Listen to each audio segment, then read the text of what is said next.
तक 5 चरणों में चुनाव हो चुके हैं। 428 सीटों में चुनाव हो चुका है, 115 सीटें बाकी हैं। खासतौर से पंजाब और हरियाणा में, जहां 5 साल से किसान आंदोलन चल रहा है। निवर्तमान प्रधानमंत्री मजबूर हो गए 3 काले कानून, कृषि कानून वापस ले लिया, पर गारंटी जो उन्होंने वादे किए थे किसान संगठनों को, वो पूरा नहीं किया। कांग्रेस पार्टी 5 गारंटी हमने दी है किसानों को, किसान न्याय के लिए।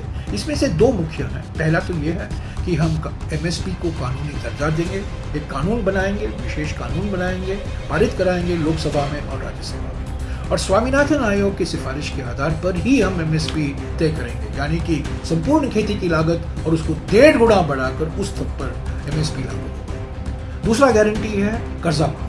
निवर्तमान प्रधानमंत्री ने अपने पूंजीपतियों दोस्तों का 16 लाख करोड़ रुपया कर्जा माफ किया है, पर किसानों को 1 रुपया भी कर्जा माफ नहीं किया। डॉक्टर मनमोहन सिंह जी जब प्रधानमंत्री थे 2008 में 72,000 करोड़ रुपया कर्जा माफ हुआ था किसानों का। अभी हम एक कर्जा माफी आयोग का गठन करेंगे और वो तय करेगा हर राज्य में जिन जिन किसानों का कर्जा माफ हो रहा। ये 2 बड़ी गारंटियां।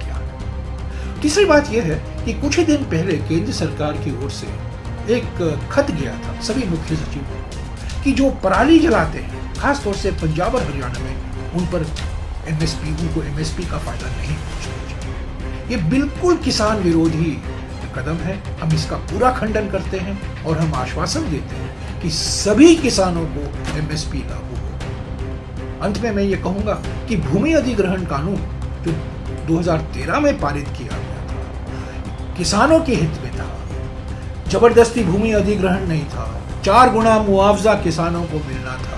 अगर भूमि अधिग्रहण होता है, उसका सही इस्तेमाल 5 साल के अंदर नहीं होता है, वो वापस जमीन किसानों को लौटाया जाएगा।